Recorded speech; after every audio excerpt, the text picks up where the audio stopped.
cover until we have strength.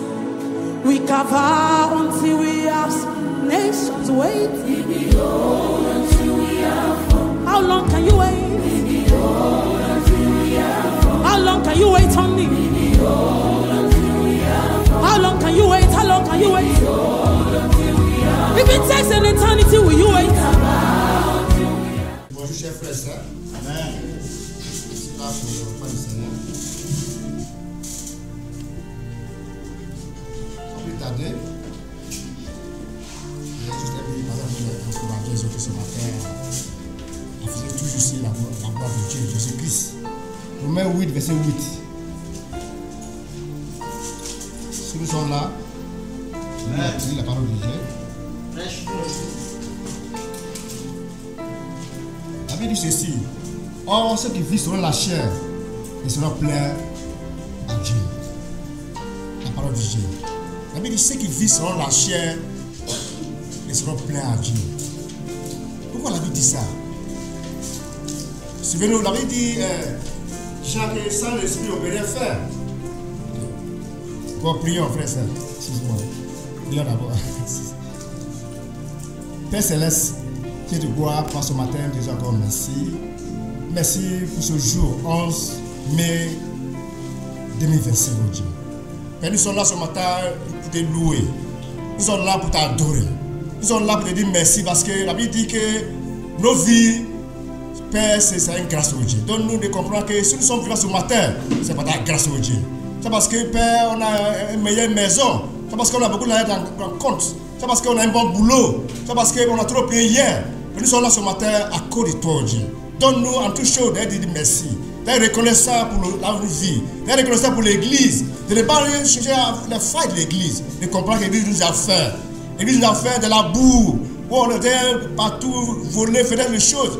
Nous a lavé. Nous a fait confiance. Donne-nous nos retours. À nos tours, de faire confiance au Dieu.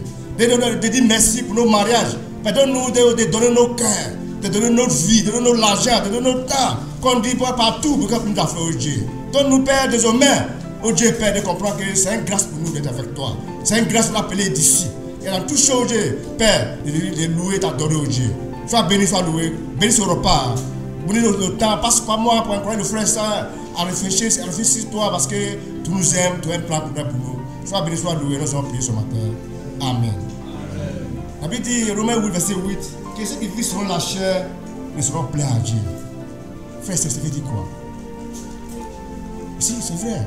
Pour les débuts d'ici, la Bible dit aussi, Jean, que sans l'esprit, on ne peut rien faire. Après, comme on a fait, on peut retourner sur la chair, ça rend compte. Aujourd'hui, comment ça va, frère, si on vit selon la chair ou selon l'esprit? Est-ce qu'on a mis nos vies? Et que de lundi au samedi, est-ce qu'on a mis nos marches avec Dieu? Comment ça va, ce samedi? Est-ce que ma vie est contrôlée par l'esprit? Mais si le pasteur ne voit pas, frère, la Bible dit Dieu voit tout. Quand la Bible dit Romains, Hébreux 3, verset, Dieu voit tout. Rien n'est caché devant Dieu. Frère, comment ça va ce dernier temps? Après 5 mois, 7 années encore, est-ce qu'on vit toujours la chair? Est-ce que nos vies sont contrôlées par la chair ou notre esprit? Frère, on ne peut pas évangéliser si nos vies sont contrôlées par la chair. Est-ce qu'on lit la Bible? Ceux qui lisent selon la chair, frère, et quand il vient chaque dimanche, il est là. Quand il débute, il ne vient pas. Il est si fatigué. Il voit, lui qui est devant, il voit plus Dieu. C'est comme vision de l'esprit, frère, c'est tu vois Dieu. Mais si on met un enfant de 2 ans, tu vois Dieu à travers lui. On dit non, celui qui dit bébé, non, on ne voit pas. On dit non, il est si fatigué. Tout le monde est fatigué, frère, c'est. Qui donne l'argent? C'est Dieu qui donne l'argent. Et puis, avant que tu te lèves tôt, tu ne pas la base de toutes choses. Frère, est-ce qu'on comprend cette parole? Est-ce qu'on pratique la parole de Dieu en tant qu'être? Aujourd'hui, on est là, on ne sait pas comment partir. Frère, c'est ça, quand il vient, il toujours parler de ça, il dit, frère, c'est pour mourir là, il ne faut pas maladie. On peut ne pas être malade et mourir. Mais comment ça va? On t'a dit, c'est malade et puis maintenant, non, c'est maintenant, il faut ça, frère. Comment ça va? Est-ce qu'aujourd'hui, frère, nous avons nos voix comme nous zélés pour Dieu? Mais si on vit sur la chair, on ne peut pas parler de Dieu à la maison. Autour de nous, même nos familles, quand on va dans une famille, est-ce qu'on sait que nous sommes disciples? Est-ce qu'on affiche nos convictions en tant que disciples? C'est vrai, ça. Est-ce qu'aujourd'hui, frère, on a un péché caché dans notre vie? Mais quand on a un péché caché, frère, on vient, on montre que tout va bien. Est-ce qu'on conseille ses frères, lui, il a l'argent, il conseille, parce que sont considérés ceux qui sont le bon boulot que les autres. Frère, on doit faire attention en tant que disciples. On n'est pas là ici à cause d'un pasteur. On n'est pas là ici en tant que dirigeant, on est dirigeant, on n'est pas pour Dieu. Comment ça va?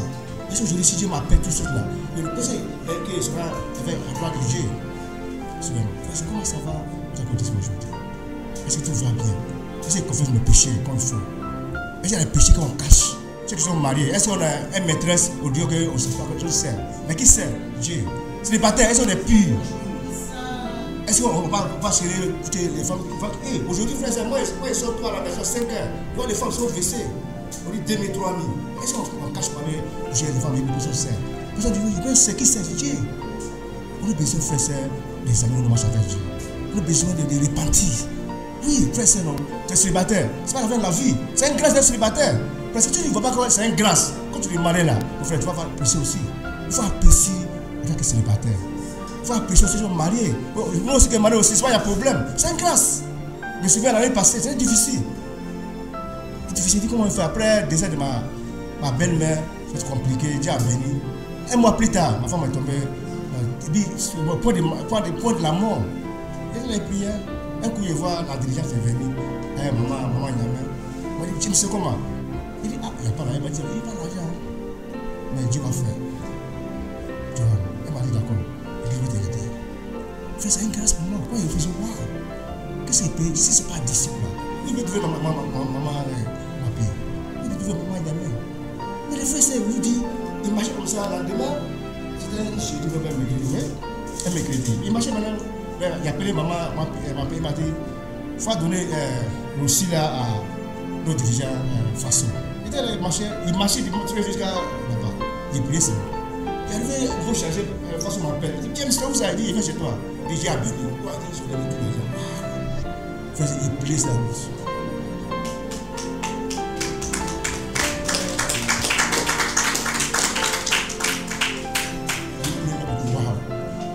Sur le monde, Dieu a béni.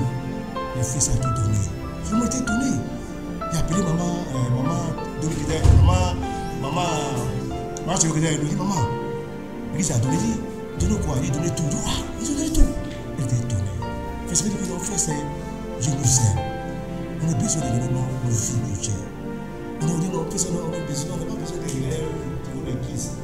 L'église, c'est faiblesse, c'est vrai. On a besoin de fixer sur le point fort de l'église. Comme nous sommes mariés, c'est difficile. Il faut que ta femme, ton mari, tu peux avoir un moyen foyer. On a besoin de fixer sur le bon point de l'église. Moi, frère, il dit, moi, j'étais à avoir le point. Il met drogue. Nous, on est agressif. Mais quand il dit aussi disciple, il est venu, il ne plus. Mais voilà, moi, j'étais trop engagé même. Quand on voit les drogues, c'est moi qui passe dans les policiers. J'étais petit, mais il y a le cœur. Il n'est pas payé, il passe. Mais quand il dit, il ne peut pas faire. Il peut changer. Il est conforme. Tu vois, et ça, on a fait dans les arrêtés. Lui, il faisait, lui, il volait les téléphones sans payer voiture. Il a payé voiture. Alors, on était à taxi. Maintenant, déjà me distrait. Il dit, mais ici, là, l'église, mon frère a payé voiture. Lui, il vient me chercher ici, après le pour aller manger. Lui, c'est mon petit, hein. Quand je réfléchis, mais qu'est-ce que c'est? Bien, il était dans la classe d'enfants. On fait classe d'enfants, il y a un an de la classe d'enfants.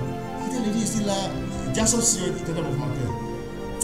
Il était découragé. Il était là, quand j'ai une enfant ici, là, les enfants, mes parents sont là, là-bas, mon frère a payé voiture. Jason m'a dit, il faut aller à Dieu au contrôle. Il dit, mais c'est pour ça que le gars est là. Un coup, le gars, il est là en prison. Et je ne sais pas chez lui, voilà PJ. PJ vient les prendre. Et il comprend que c'est une grâce. Qu'elle m'a aidé, qu'est-ce qu'on pense que j'ai un daddy. Mais daddy m'a aidé beaucoup. À ce moment, il n'y avait pas l'argent. On m'a dit de quitter là-bas où il est parce que pour être disciple, il faut quitter avec les non-disciples. Je ne sais pas dire que il m'a payé 6 mois. Daddy m'a aidé beaucoup. Il m'a dit, tu dois comme il dit 15, il faut quitter la maison, il peut quitter. Il est compliqué. Il dit, il quitte la maison, il paye crédit. Il paye un peu crédit. Il paye là-bas. Mais il paye crédit. C'est ça qui m'a aidé ce qu'aujourd'hui. L'église a nous à faire. L'église m'a fait en tout cas. Aujourd'hui, mes parents, il y a des problèmes. Ils sont milliardaires. Moi, il y a des problèmes. Si ce n'est pas l'église, quelle école, quelle sagesse. C'est Dieu qui nous donne sagesse. On a besoin de faire ça. Apprécier l'église.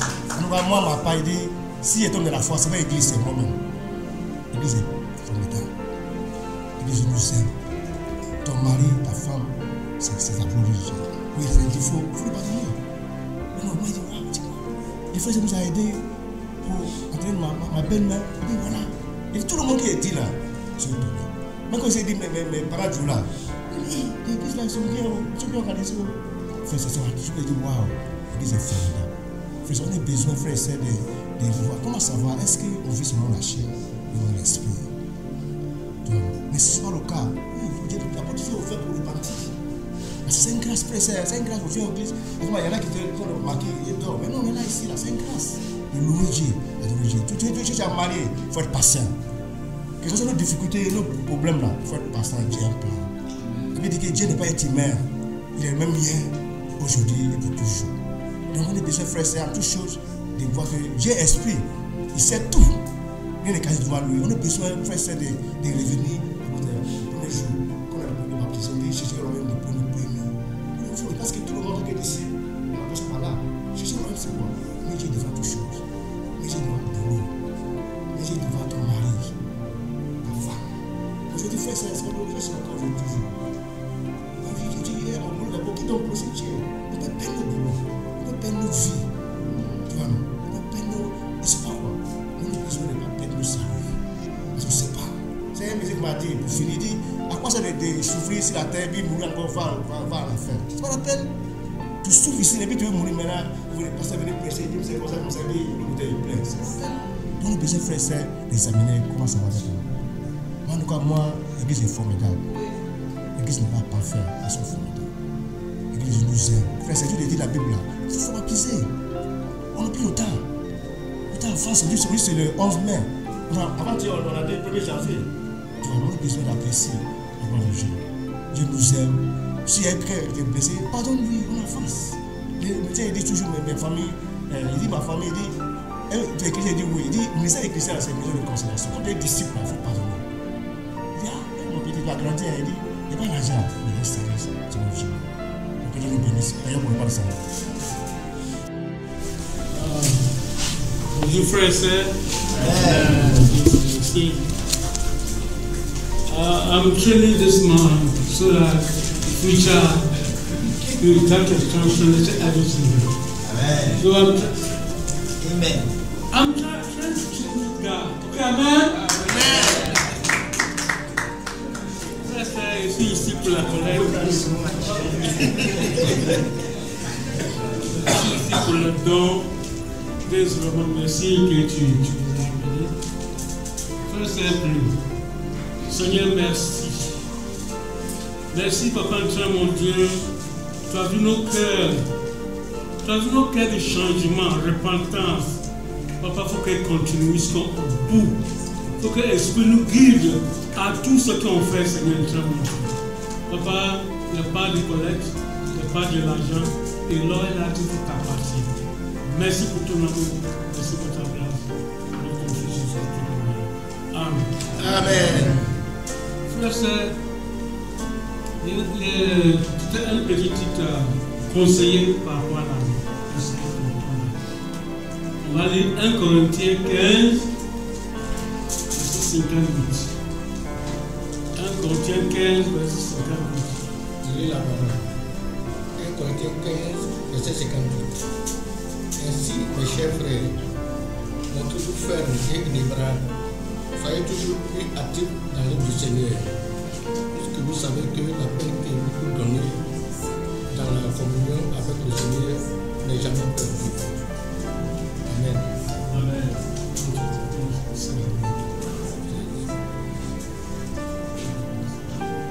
1 Corinthiens 16, verset 1 à 2. Quelques mots encore à propos de la collecte en faveur des croyants de Jérusalem. Agissez conformément aux instructions que j'ai données aux églises de Galates. Chaque dimanche, chacun de vous doit mettre de côté chez lui ce qu'il aura économisé selon ses possibilités, afin qu'on n'attende pas en arriver pour faire une collecte. Amen, frères et sœurs. Frères et sœurs, un passage qui m'a aidé beaucoup la vie de chrétienté. 1 Corinthiens 15, verset 50. Le verset qui m'a fortifié beaucoup. Je souligner que après au travail du Dieu, serviteur du Dieu et récompense sûre pour finir des promesses pour le travail. Ici, promesse pour le travail. Parce que tu travailles pour Dieu, toujours il y a quelque chose pour toi. Amen. Amen. Oui. Et dernièrement, chapitre 7, verset 12, verset 1 à 2, il dit, il faut planifier. C'est-à-dire, chaque dimanche, on dit, tu commences à planifier. Si tu as l'argent, collecte, tu mets là-bas. Et le mardi, mercredi, collecte, tu planifies tout son argent. Et j'ai commencé là-bas. Au moment que je travaillais, sans plan, il y avait ça. Parce que mon salaire, je paye Colette, je paye Yako, tout. Maintenant, vous priez pour moi beaucoup. Maintenant que je suis en retraite, ça passe. Ça passe de tout. Des fois, je vais chez quelqu'un, un ami, un frère, et puis, j'ai dit, il faut longtemps, je peux dire, bon, il faut tirer 10 000 là, tirer 20 000 là, même des fois 1000 francs me donnent. Moi, je visite les gens, comment ce sont des mamies qui travaillent, je visite, ça cadeau là, me donne tout. Mais est-ce que moi, je n'ai dit tout ça? C'est difficile pour moi. Je vais vous prier pour moi, pour qu'elle soit fidèle par rapport à l'argent. Parce que si tu es fidèle, certaines choses, si tu n'es pas fidèle, certaines choses, la vie disciple, on voit ça bien, on va voir. Tu vas, c'est pas juste. C'est pour ça que Paul, il a dit, mets l'argent à côté. Jusqu'ainsi, le semaine, il vient, il veut prendre. Volontairement. Dieu sait l'argent qu'on a donné. Dieu sait que l'argent que les amis me donnent. Entre moi et Dieu, là, personne ne sait. Et Dieu tout. Voler Dieu. Parce que c'est donc tu m'as donné. En principe, il va enlever l'argent pour payer à côté. C'est ça que vraiment on a besoin pour vraiment repentir. Je sais, l'année passée, notre évangéliste Ernest est venu, on a décoté comment on peut, comment tu vas faire. Pour que toi-même tu sens que tu es juste. Et moi, j'ai posé la question, moi, j'ai payé collecte de mon argent, pour moi qui ai travaillé, est-ce que je peux payer encore? Il dit, ça c'est volontaire. Si tu prends l'argent, et si petit l'argent qu'on te donne, tu vas donner, tu donnes, et puis Dieu te donne. Amen. Amen. C'est comme ça, musique à Nigeria, everything is double. Double. Si tu fais ça là, tu gagnes l'argent plusieurs fois. Tu gagnes pas l'argent comment habitude. Mais comment je fais sport, tu vas, ton ami, Mike, tiens. Dieu me regarde. Si elle donne là, il va me donner tout. Mais si elle cache là, il cache l'esprit de Dieu. Amen, frère. Maintenant, quand on est tout repentir réellement, on va repentir de nos collègues aussi. Amen. On va repentir de nos collègues. Il faut qu'on soit juste devant Dieu. Parce qu'on est en train de prendre un engagement qui est important. On va repentir. On vient à l'air, on on fait tout en l'air, on paye le collecte normal. Yako, collecte normale, collecte de solidarité, tous les collectes, et ça vient les frères et sœurs, hein? Pardon, les frères. Bientôt, il y a quelque chose qui vient. Les frères et sœurs, tu vois, les frères et sœurs, on va payer. Il ne faut pas dire non, moi je ne peux pas payer, non. C'est trop cher. Non. Dieu bénit tous les collègues chrétiens pour payer. Amen. Frère et sœur, est prêt à payer le prix. Oui, il est prêt pour faire. Et pour finir, Dieu a dit que tout le travail que tu fais ne sera pas en vain. Parce que toujours il y a réserve. Quand quelqu'un tu travailles pas, mais Dieu met dans ton compte. Tu viens, il met dans ton compte. Tu travailles pas, il met dans ton compte. Parce que ça que mon fils, ma fille, il doit payer quelque chose. Frère, c'est vraiment merci. Seigneur, merci pour ton amour, merci pour ta grâce. Merci pour tout ce que tu fais pour nous, Seigneur, notre Dieu. Papa, l'or et l'argent t'appartient. C'est toi, tu es l'argent, c'est toi, tu as l'or. Tout ce qui est la terre ici, c'est pour toi. Papa, mon Dieu, donne le cœur pour donner aussi. Moi qui étudie mal. Merci pour ton amour, merci pour ta grâce. Avec ton fils, ce qui prie. Amen. Nous disons un bonheur de t'avoir comme Père. Merci de ce que tu nous fais pendant notre pèlerinage sur la terre, l'opportunité, la grâce à expérimenter ce salut dont tu as préparé avant la fondation du monde. Père, nous sommes bénis d'être tes enfants. Nous voulons davantage, Seigneur, exprimer notre reconnaissance pour ce salut que Christ nous donne. Merci encore pour ce culte. Seigneur, prions que ton Esprit Saint continue à œuvrer dans nos vies. Merci de continuer à nous encourager, de continuer, Seigneur, à nous fortifier, de continuer, Seigneur, à diriger nos pas. Merci de nous aider davantage et à te ressembler. Nous te bénissons, nous te disons infiniment merci pour ta bonté dans nos vies. Merci pour ce matin. Seigneur, je veux encourager ce matin ton peuple. Seigneur, tu connais les besoins, Seigneur, de ton peuple ici. Je prie que, Seigneur, par ta parole, nous puissions tous, Seigneur, combler, Seigneur, nous puissions tous, Seigneur, encourager, nous puissions, Seigneur, encore être galvanisés, Seigneur. Merci de nous aider à nous fixer sur toi, Seigneur, toute notre vie, Seigneur. Merci encore une fois de plus pour ce culte, Seigneur. Te glorifions, te célébrons ce matin.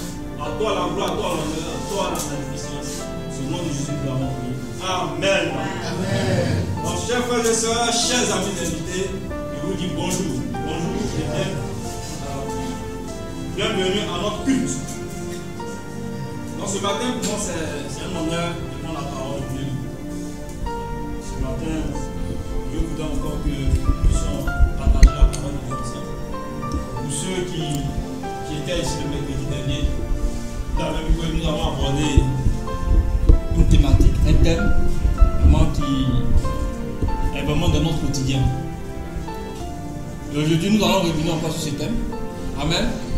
Est-ce que vous voulez qu'on revienne encore sur ce thème, ceux qui étaient là le mercredi dernier?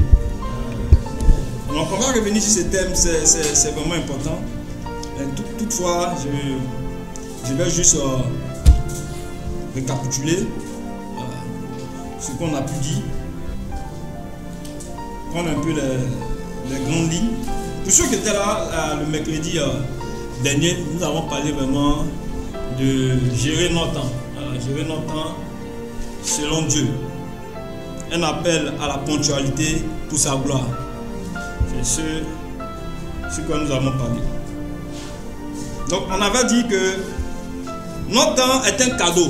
Voilà. Le temps est un cadeau plutôt que Dieu nous offre. Voilà. Dieu nous offre chaque jour. Et nous, en tant qu'êtres humains, en tant que disciples, nous devons bien gérer ce temps et l'utiliser. Parce que si nous utilisons bien ce temps, ça va nous aider à prospérer et être fructueux pour la gloire de Dieu. Mais aussi pour accomplir aussi sa mission. Mais si, inversement, nous utilisons mal ce temps, frères et sœurs, nous ne serons pas vraiment fructueux. On va vraiment perdre beaucoup de choses dans la maison de Dieu.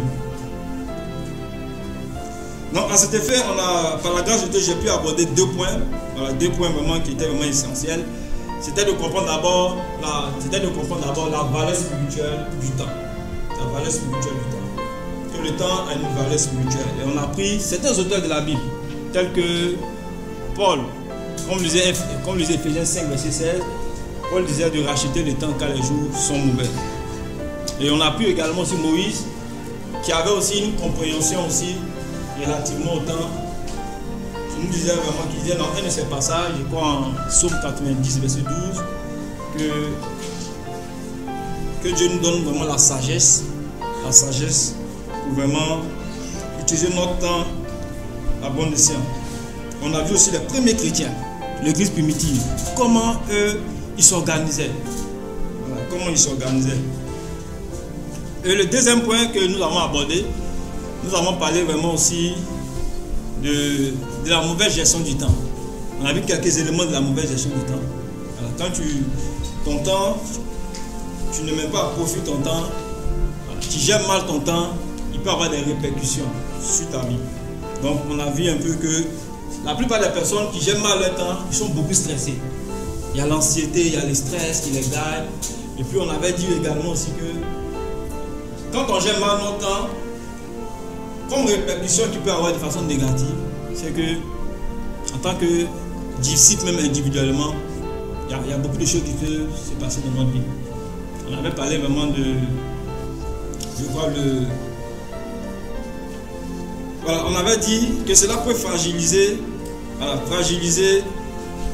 notre communauté. Parce que notre communauté peut être mal perçue par ceux même qui ne sont pas disciples. Qui viennent au culte, et puis on leur donne un rendez-vous à telle heure, et puis ils viennent, puis ils ne nous voient pas.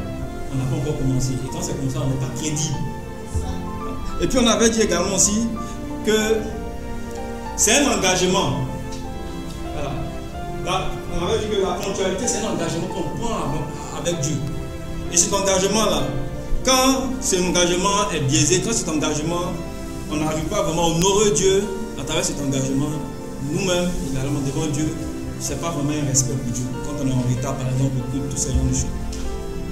On avait dit également aussi que voilà, cela peut vraiment entraver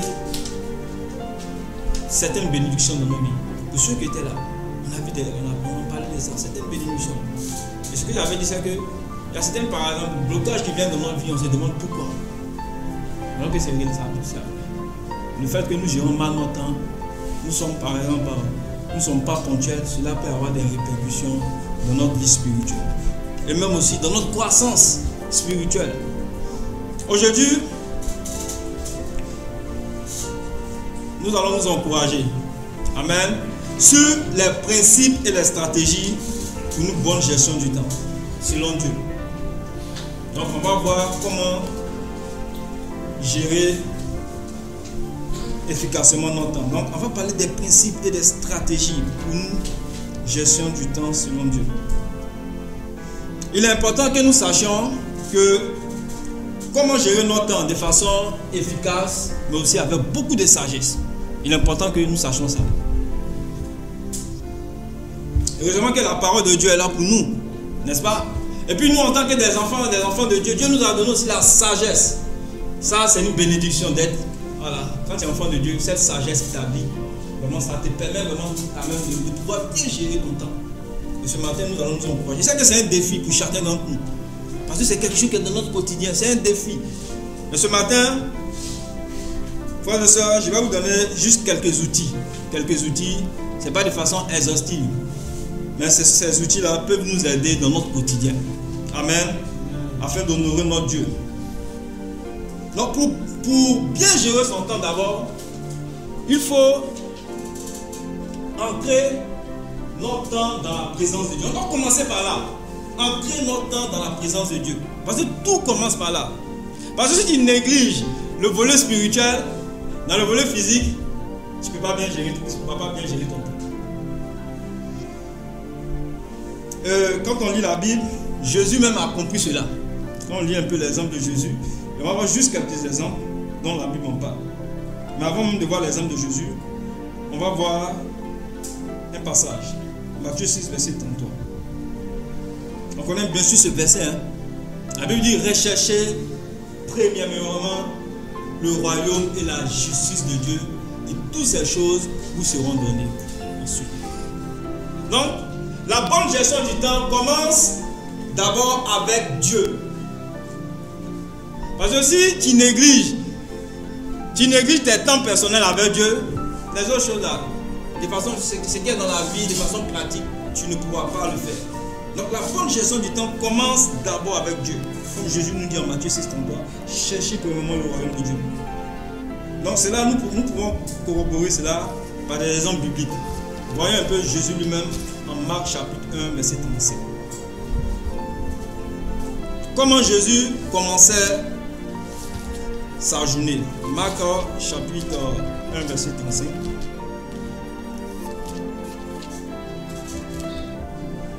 La Bible dit: vers le matin, alors qu'il faisait encore très sombre, il s'éleva et sortit pour aller dans un endroit désert où il pria. Donc voici ce que la Bible dit ici. Donc voici comment Jésus commençait. Quand il faisait très sombre, Jésus allait, avant que le soleil ne puisse se lever, il allait passer du temps avec Dieu. Il aimait la présence de Dieu. Donc Jésus ancrait son temps dans la présence de Dieu. Et ça, frères et sœurs, c'est une bonne gestion. Quand tu veux bien gérer ton temps, il faut commencer par ça. Parce qu'on peut être distrait par beaucoup de choses. Il y a beaucoup de choses qui peuvent nous distraire. Et puis, on va négliger cela. Mais pourquoi il faut passer du temps dans la présence de Dieu? Parce que quand tu passes ton temps avec Dieu, ça renouvelle beaucoup tes forces. Il y a beaucoup de choses que ça fait. Beaucoup de choses que ça nous apporte spirituellement. C'est vrai que le sommeil est quelque chose vraiment de... Le sommeil est intéressant. Le sommeil, c'est nécessaire, c'est une nécessité. Le sommeil, il faut dormir, il faut se reposer. On va même venir là-dessus. Mais par moments, le sommeil aussi peut nous amener à vivre dans le confort. Être confortable à cause du sommeil.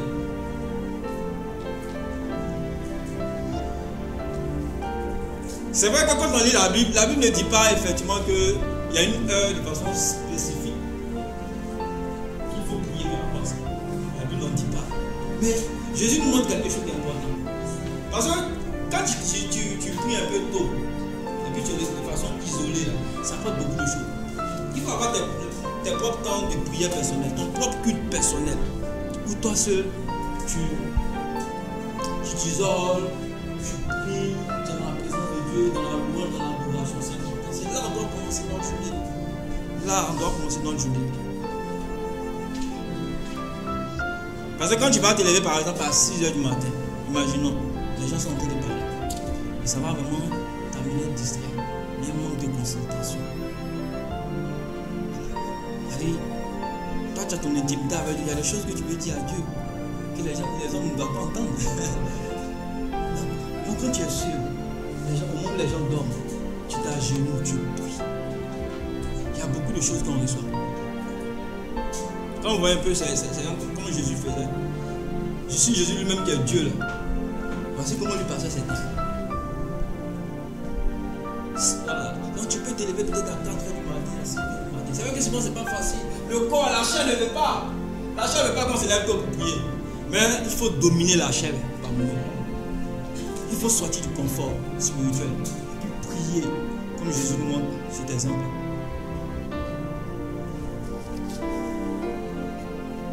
Donc frères et sœurs, levons-nous pour prier avec ferveur, pour intercéder. Pour intercéder pour plusieurs personnes, frères et sœurs. Et ça, comme j'ai dit, la bonne gestion du temps commence d'abord par la prière. La bonne gestion du temps commence d'abord par le temps personnel de méditation. Parce que c'est là, frères et sœurs, que Dieu va nous révéler certaines choses. Tout commence par là d'abord. Pour la journée là, pour vraiment sortir victorieux des défis, des tentations de la journée, ça commence en étant avec Dieu. Parce que quand on sort, on a beaucoup de défis, hein? Il y a beaucoup de choses. Il y a beaucoup de tentations. Il y a des épreuves même qui sont là. Mes frères et sœurs, la bonne gestion du temps commence d'abord en passant notre temps dans la présence de Dieu.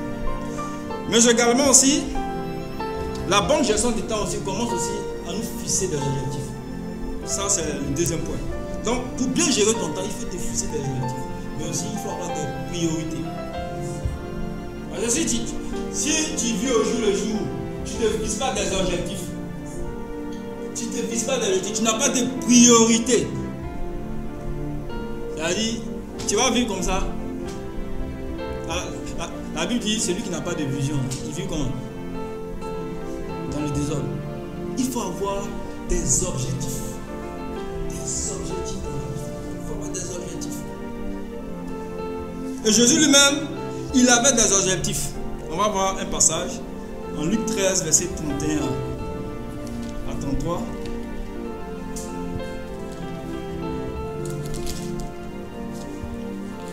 Ce même jour-là, les pharisiens vinrent lui dire, va-t'en, pars d'ici, car Hérode veut te faire mourir.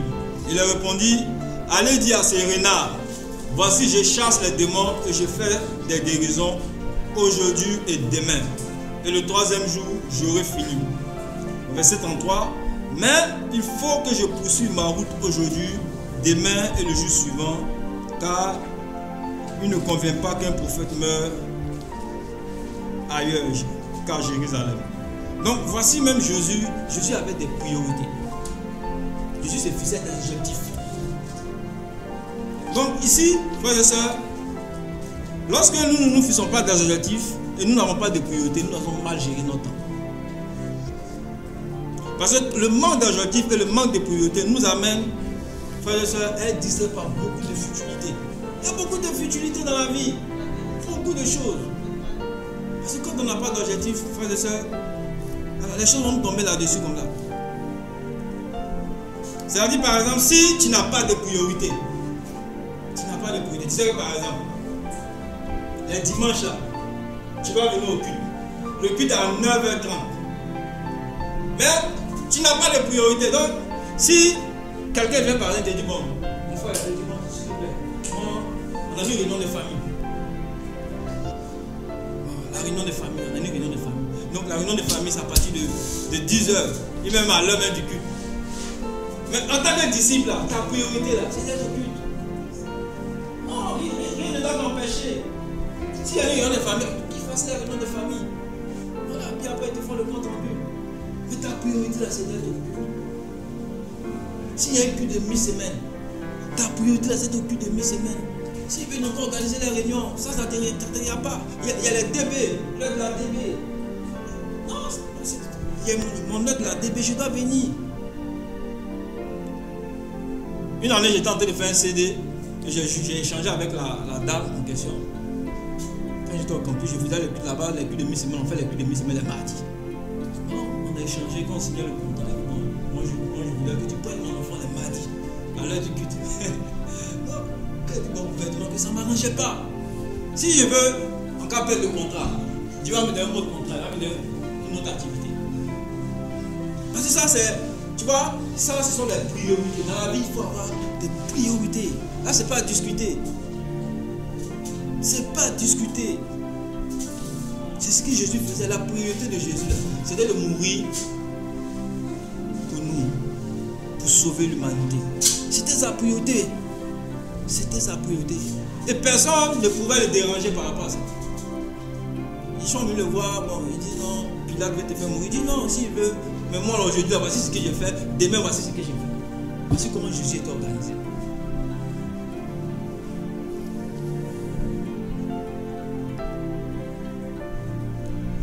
Donc le troisième point que nous allons aborder aussi, pour bien gérer notre temps, on va voir, je crois, 10. On va voir 10 points. Donc pour bien gérer notre temps, nous devons aussi planifier et organiser notre temps. Ça aussi c'est important. Pour bien gérer notre temps, nous devons planifier et organiser notre temps. J'écris quand j'ai des rendez-vous par exemple, parce que si je n'écris pas là, je peux oublier. Je peux oublier. Donc il faut prendre un cahier puis écrire tes rendez-vous, les personnes qui doivent rencontrer. Si par exemple j'ai des études bibliques, le lendemain, j'écris le nom des personnes, je mets ça. Si par exemple tu dois rendre visite à quelqu'un, tu peux écrire également aussi. Tu peux écrire. Frères et sœurs, est-ce que nous planifions ce que nous devons faire dans la journée? Une semaine, 2 jours, 3 jours à la veille. Est-ce que nous planifions? La plupart des personnes, frères et sœurs, qui gèrent bien les temps, ce sont des personnes qui planifient et qui organisent leur temps. Pour être positif là, il faut également planifier et organiser ton temps. Ça va t'aider, que ce soit dans la vie spirituelle, mais que ce soit aussi dans la vie même pratique. Quand tu es bien organisé, ça va beaucoup t'aider. Beaucoup t'aider. Dans tous les domaines.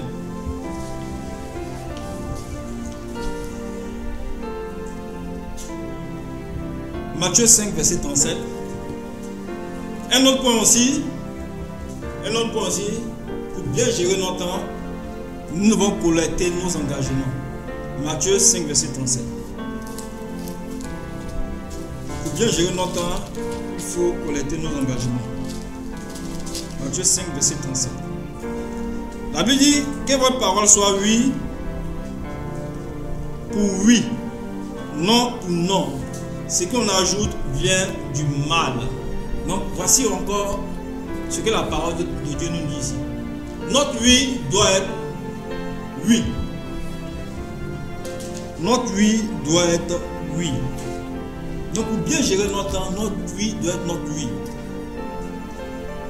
Frères, certains parmi nous ici, nous avons dit oui.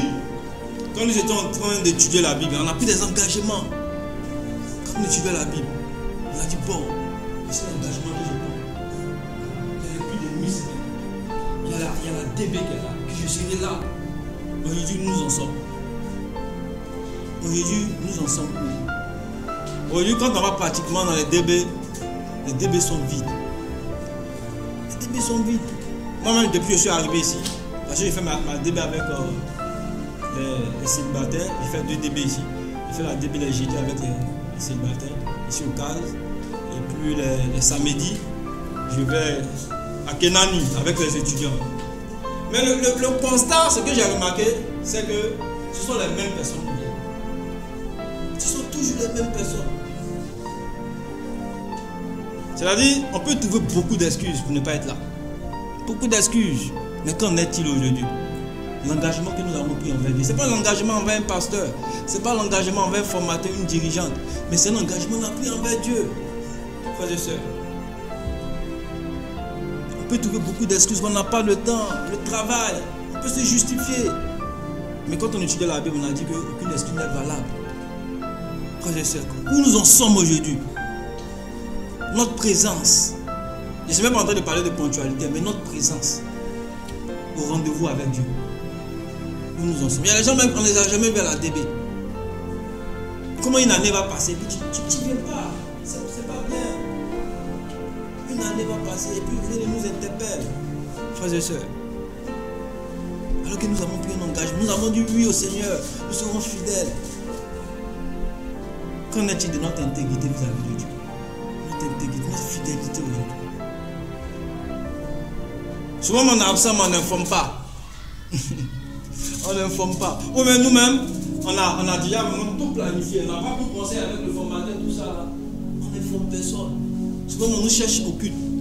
On ne voit pas. On n'informe personne. On voyage, ça va. Frères et sœurs, notre oui doit être notre oui. Amen. Amen. Pour y arriver, frères et sœurs, nous devons rassembler tous nos engagements, toutes nos tâches, que ce soit spirituellement, même dans la vie pratique.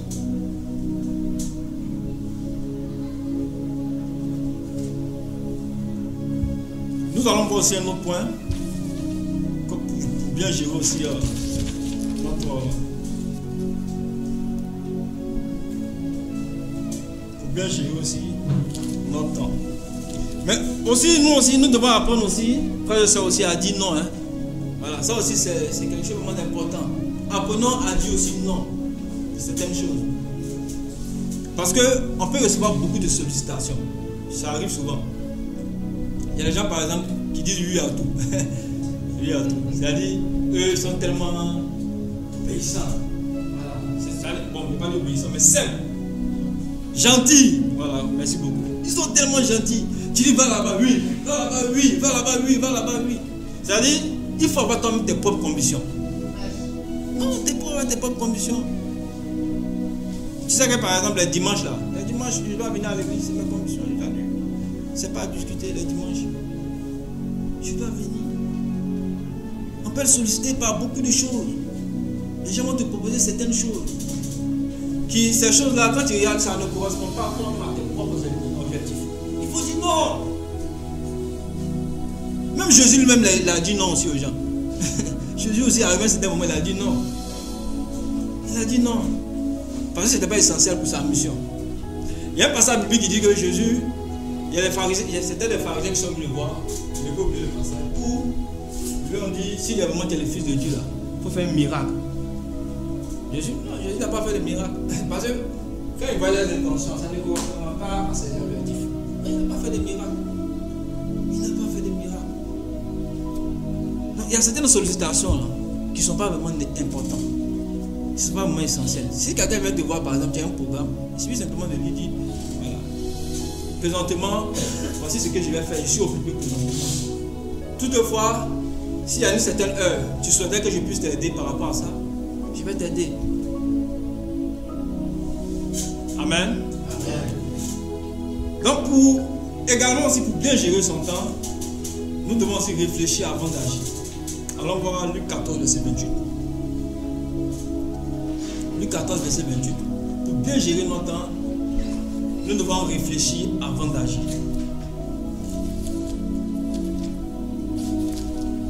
Ce passage, on le connaît bien. Luc 14, verset 28. La plupart du temps, quand on étudie la Bible,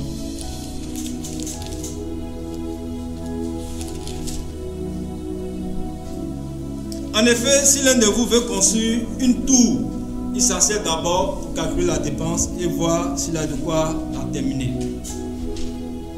Donc, comme celui qui bâtit une maison calcule la dépense, nous devons prendre le temps de réfléchir et de planifier avant tout, avant de nous lancer dans certains projets par exemple.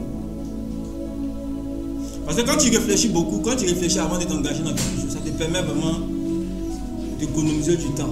Ça te permet aussi d'avoir une bonne direction. C'est important aussi de réfléchir avant d'agir. Il faut calculer toujours la dépense. Si tu ne calcules pas la dépense, le volet de temps va venir.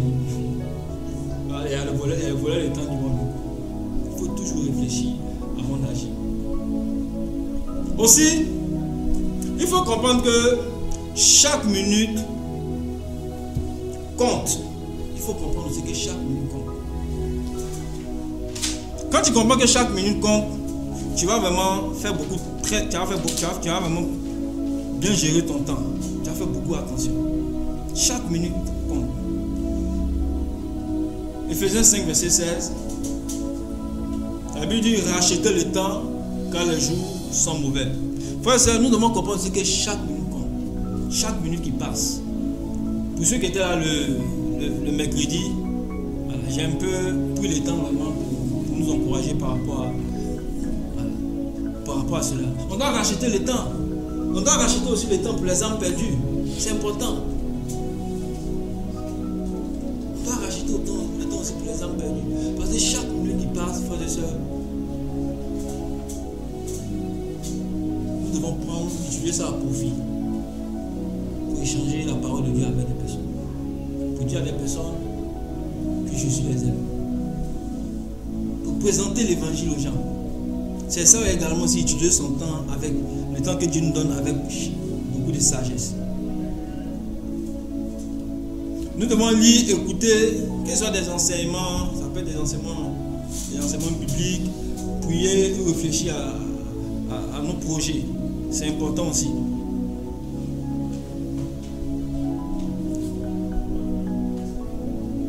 Pour gérer également aussi son temps efficacement, nous devons déléguer des tâches. Nous devons déléguer aussi au maximum. Il faut déléguer aussi des tâches.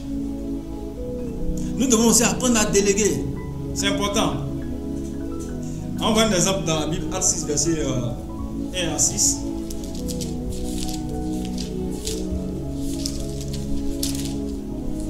À cette époque-là, alors que le nombre des disciples augmentait, les hellénistes murmuraient contre les Hébreux parce que leurs veuves étaient négligées lors des contributions quotidiennes.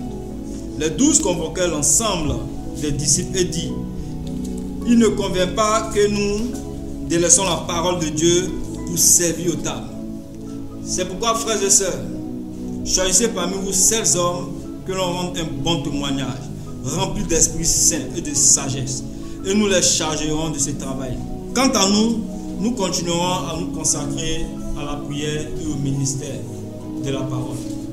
Actes chapitre 6, verset 1 à 4. Donc ici, on voit les apôtres ici qui ont délégué des tâches. Ils ont nommé des diacres. Ça les a permis effectivement, eux, d'être concentrés sur ce qu'ils devaient faire. Donc il faut aussi déléguer des tâches. Même dans l'église. Il y a certaines choses, par exemple, si tu veux toujours faire, tu vas t'épuiser. Tu vas t'épuiser. Le dirigeant ne peut pas tout faire. On ne peut pas tout faire. À l'église, Dieu nous a donné tous des dons incroyables. Et ces dons-là, chacun doit mettre au service de Dieu et mettre au service de son frère et de sa soeur. Certains parmi nous aussi, on a des experts, on a des dons. Mettons ça au profit aussi de l'église, des dons pour servir les autres. Donc ici, les apôtres ont délégué des tâches.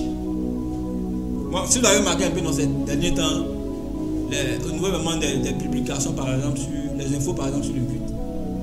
Parce qu'il faut, quand tu vas faire le message, si je dois faire le message, puis en même temps, je dois encore appeler, préparer encore le culte, mais envoyer des informations. Quand c'est comme ça, c'est beaucoup de choses, ça fatigue. Donc, si vous avez remarqué, on a créé un comité de revitalisation.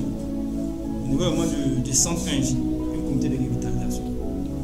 Donc, ils sont chargés vraiment, que ce soit les informations, que ce soit les activités. Parce que si le pasteur veut faire tout ça là, en réalité, il va se fatiguer. Et il ne sera pas efficace, il ne sera pas positif. Et quand c'est comme ça envoie des épuisements professionnels. Et les épuisements professionnels, on ne peut pas faire tout. Donc Dieu nous a donné tous des dons. Il faut, quand tu vas dans ton groupe de famille, il y a des personnes qui sont peut-être qui ont du potentiel. Il faut leur donner des tâches. C'est important. Ça nous libère également aussi. Ça nous libère. Et même que ce soit dans notre vie pratique. S'il y a des tâches par exemple à la maison, tu peux déléguer des personnes qui vont faire ça. Et quand c'est comme ça, ça te permet aussi de gagner aussi en temps et de te reposer efficacement.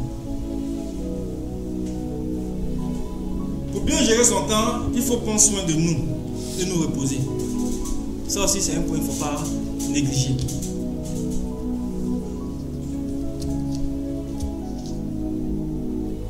La bonne gestion du temps, c'est aussi s'occuper de soi-même.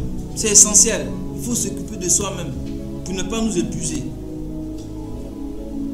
Le repos n'est pas une simple option, mais le repos est une nécessité.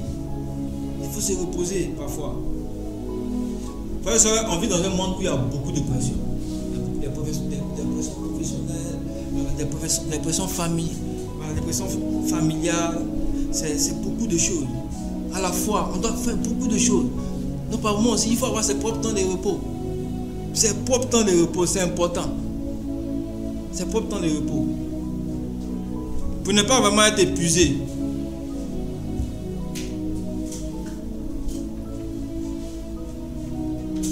Parce que souvent notre corps nous fait des signes.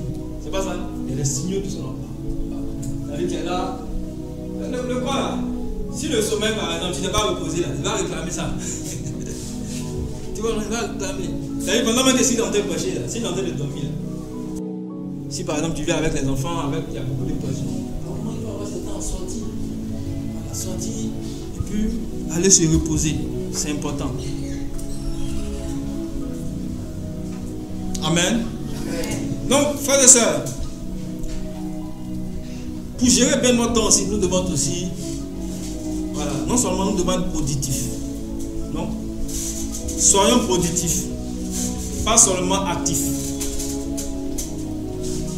Donc, bien gérer son temps, selon Dieu, c'est aussi se concentrer sur ce qui porte du fruit.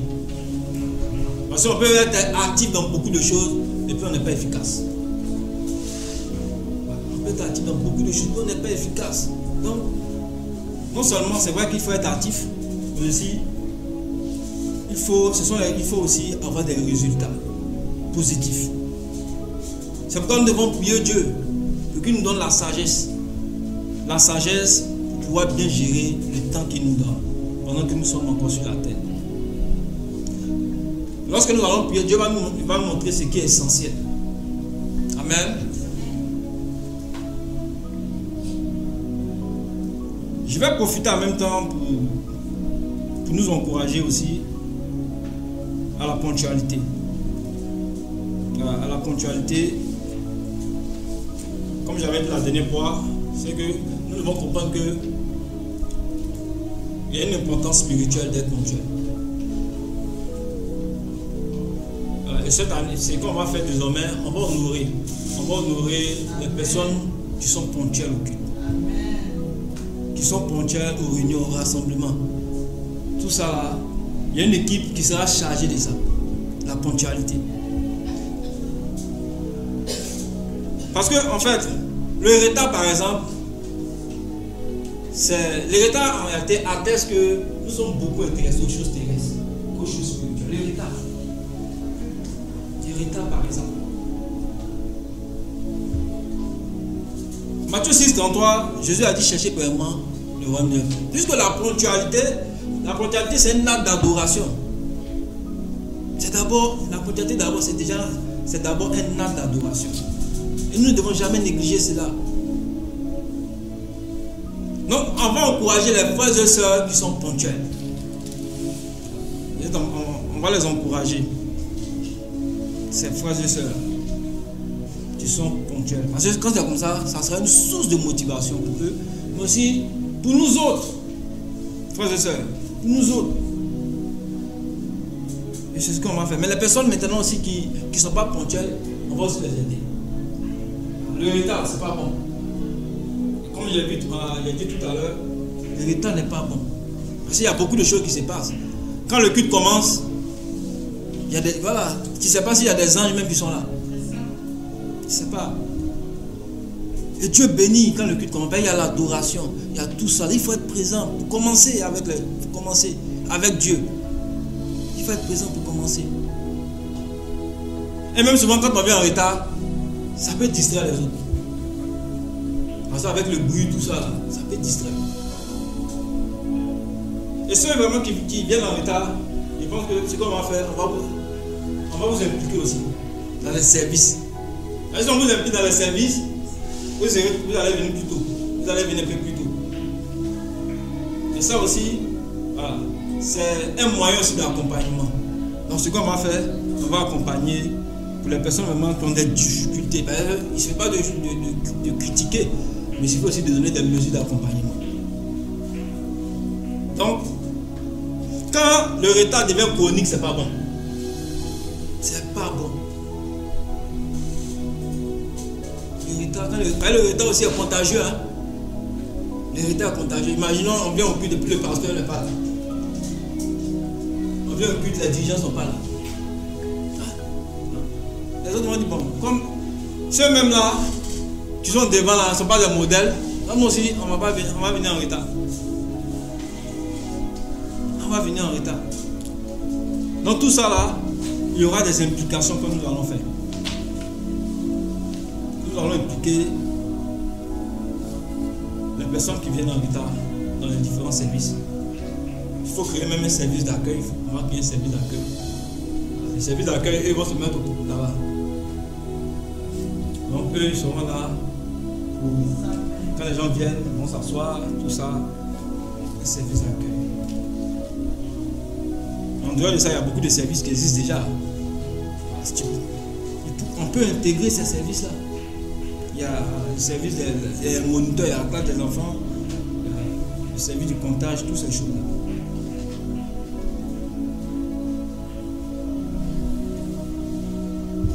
Mais également aussi, frères et sœurs, nous devons aussi utiliser des outils personnels.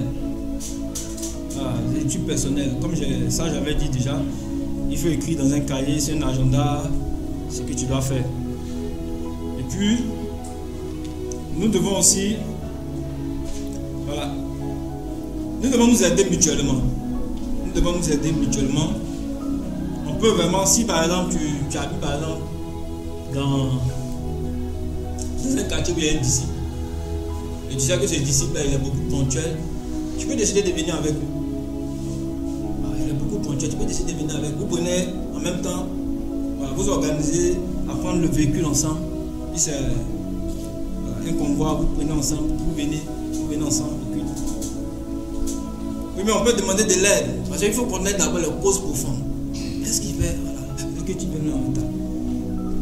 Enfin, quand on comprend, on identifie les causes profondes du retard, on peut facilement aider la personne. Tu es toujours en retard, on peut facilement aider la personne. Et si vous avez remarqué, nous-mêmes les dirigeants, on a laissé le moment d'être quoi? De venir à l'heure. Aujourd'hui, nous étions de l'autre côté là-bas. On a essayé de venir à 9, les dirigeants sont réunis. Maintenant, ce qui va se passer, c'est que si par exemple tu dois officier à une culte, même les autres services, que ce soit les repas, que ce soit la collecte, on va se rencontrer de l'autre côté là, à partir de 9h. On se rencontre là-bas, puis on prie. Pour ceux vraiment qui doivent intervenir dans le culte, si vous êtes programmé, vous devez être là à partir de 9h. Aujourd'hui, on a commencé. 9h, on se met dans l'autre salle là-bas, et puis on prie. On prie ensemble. Parce que ça commence d'abord par nous. La ponctualité d'abord commence par nous. Ça commence par les dirigeants d'abord. Les dirigeants doivent être des exemples. On doit être des exemples. Et quand c'est comme ça, ça va motiver les autres. Puisque nous commençons le culte à partir de 9h30. Donc à 9h, nous on se réunit là-bas. Aujourd'hui, on va passer un bon temps. Pour ceux qui étaient là, c'était vraiment un temps super. Où on était là, on a prié ensemble. On a prié pour certains sujets.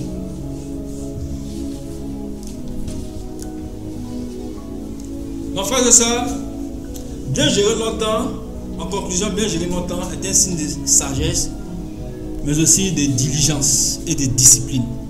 Avec tout ce qu'il a dit là, il faudrait la discipline. Il faudrait aussi la diligence.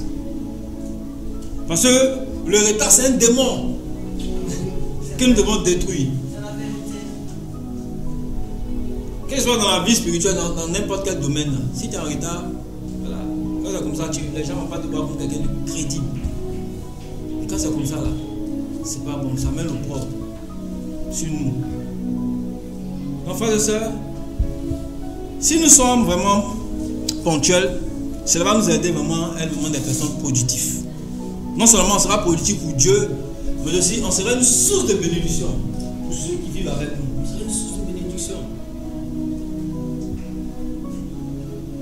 Frères et sœurs, ne restons pas fixés sur nos échecs passés.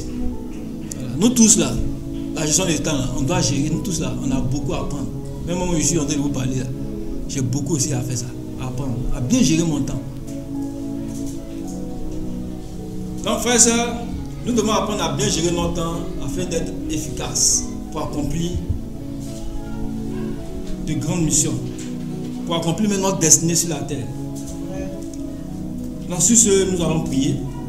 Nous allons prier ensemble pour que le Seigneur nous donne la sagesse, comme il dit en Jacques 1, verset 7, que celui qui manque de sagesse, qu'il demande. Donc, on va prier. Parce que c'est Dieu celui qui peut donner cette capacité. vraiment à bien gérer notre temps. Merci dans tes prières. Père, nous te bénissons ce matin pour ce message qui nous invite, Seigneur, à vraiment être des bons gestionnaires du temps que tu nous donnes, Seigneur. Que ce soit dans la vie spirituelle, que ce soit dans notre vie pratique. Nous savons que, Seigneur, nous avons beaucoup à faire. Nous voulons, Seigneur, que non seulement tu nous aides dans les rassemblements au niveau du culte, que ce soit de la DB, être présent afin de t'honorer et d'honorer aussi notre engagement vis-à-vis de l'Église. Et Seigneur, nous aussi, nous te prions pour que tu nous aides à être ponctuels. Que tout ce qui est dans nos vies, Père, qui font que nous sommes en retard, nous puissions les identifier. Et que Seigneur, par ta sagesse, tu nous donnes, Seigneur, à devenir, Seigneur, dans ces moments de révitalisation, à vraiment t'honorer, mais aussi, Père de gloire, à relever ces défis. Il n'y a aucun défi, Seigneur, qu'avec toi, nous ne puissions pas relever. Merci encore de nous encourager, de nous fortifier. Bénis, Seigneur, le reste du temps et que la gloire, l'honneur te revienne. Au nom de Jésus, nous avons prié. Amen. Donc, avant même de quitter sur le pupitre, juste nous rappeler quelque chose. Juste nous rappeler aussi. Quand on lit en Matthieu chapitre 9, verset 35 à 38, la Bible dit Jésus parcourait ville et village, il enseignait la parole de Dieu. Et la Bible dit que Jésus nous dit de prier car la moisson est grande. Et il y a vraiment un besoin, frères et sœurs. Donc pour ce mois de mai là, il veut juste nous encourager à nous investir dans la moisson. Dans la moisson. Parce que là, Dieu nous attend. Dieu nous attend au niveau de la moisson. S'il faut faire peut-être dans la semaine un jour, s'il faut faire un jour de jeûne, de prière, pour prier pour les âmes perdues, Dieu nous invite nous tous à gêner, prier pour les âmes perdues. Il faut aussi également, frères et sœurs, que nous partageons notre foi. Quand le culte va finir, on va échanger avec nos visiteurs, ceux qui viennent nous rendre visite. Ceux qui sont là présentement ce matin, on va passer du temps avec eux, 30 à 20 minutes, étudier la Bible avec ces personnes. Donc que Dieu vous bénisse et à lui ce soir la gloire. We cover until we have strength. We cover until we have nations wait. How long can you wait? How long can you wait on me? How long can you wait? How long can you wait?